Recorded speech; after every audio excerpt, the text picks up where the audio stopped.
guys, so para sa takbo natin ngayong araw, try nating takbuhin yung half marathon, which is 21 kilometers.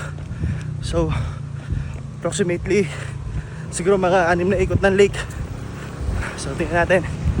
Whew! Let's go! So bago pala yung 21 kilometers, no? So try muna natin yung sub 30, which is kailangan kong tapos yung 5 kilometers within 30 minutes. So ay muna try natin. So balikan ko kayo mamaya. Let's go! So yun guys, ngayon is naka 3 kilometers na ako. So 19 minutes, so 11 minutes left para dun sa tinatarget natin na 30 minutes, so 10 kilometers. So then go na ulit tayo. So sana makaya ko. And 10 seconds. So yun guys,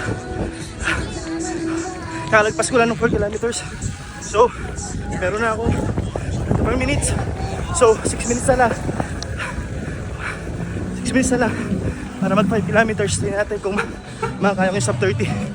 Let's go! Ito guys, ito ba? 4.6, 27 minutes. So 3 minutes na lang. Tingnan natin kung makakaya ko. Maganda ka. Let's go, let's go. Tingnan nyo. Tingnan nyo mga ba tayo. Seconds na lang.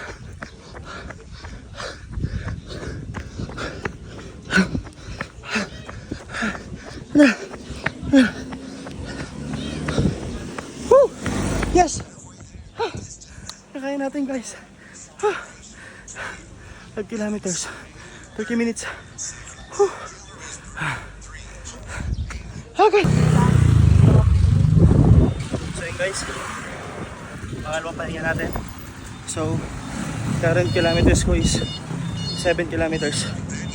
So 45 minutes. 7 kilometers within 45 minutes. So meron ba tayong 21 kilometers?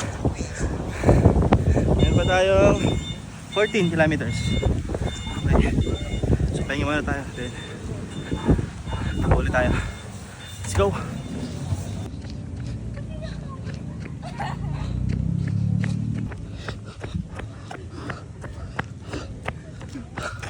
So almost 10 kilometers na guys. Yun, 2 kilometers.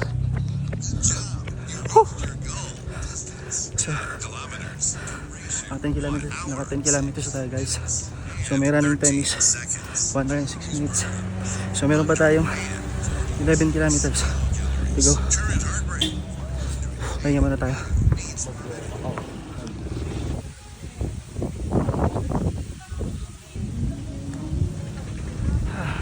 So montage muna. Touch proof. Ito na natakbo tayo. Araw, lake. Saan pala gawin ko dito sa lake guys? Hindi ko nararamdaman yung pagod. So yan guys, papahinga muna tayo. So panintapahinga. So pakita ko muna sa inyo yung sa Palok Lake ngayon.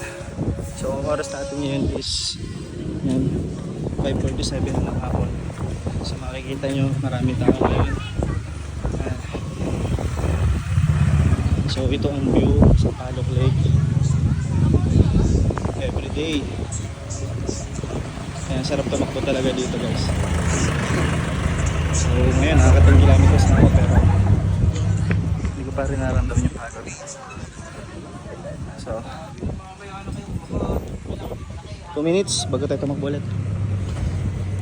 So tingnan muna natin, appreciate muna natin yung view. Right, ganda na sa Palok Lake.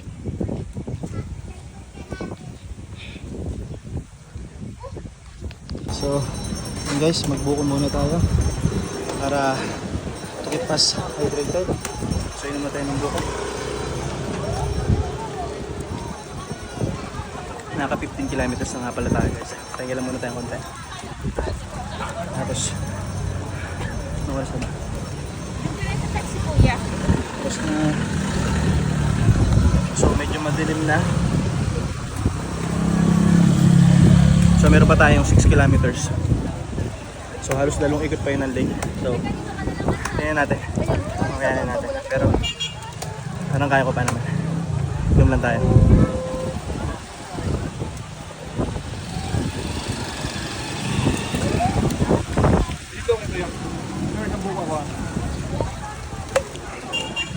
So yun guys, itong lake ngayon, makadami tao ngayon.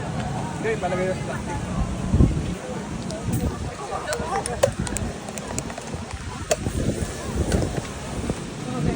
Matubog na.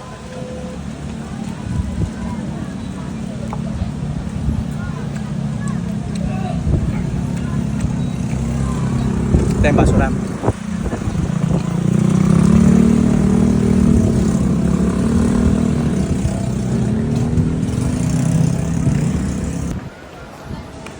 So yun guys, nakaka 15 kilometers na tayo. So ang target natin yun is mga half marathon which is 21 kilometers. Meron pa tayo 6 kilometers and medyo madilim na. So tingnan natin. So takbo ulit tayo. Alright. So my running time guys is nakaka 2 oras na ako. So sa 2 oras na ako, 17 kilometers na ako. And yun nga ang target natin is half marathon, 21 kilometers. So mayroon pa ako 4 kilometers. So pahinga muna tayo and tapusin natin to. Inabot na ako ng gabi guys. Pero tapusin natin to. Let's go!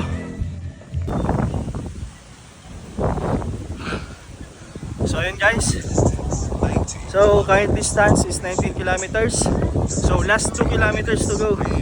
So ang current running time ko rin is 2 hours and 17 minutes. So last 2 kilometers. So let's go! Ito ko sa inyo yung buwan ngayon. Ang ganda. Yun o. Yun. Yun. 23 minutes and 49 seconds. Pace for the best. So yun guys. 20 kilometers. Last 1 kilometers. Medyo masakit na yung mga paa ko. Pero 1 kilometers na lang. Let's go. Pusin natin to. Whew.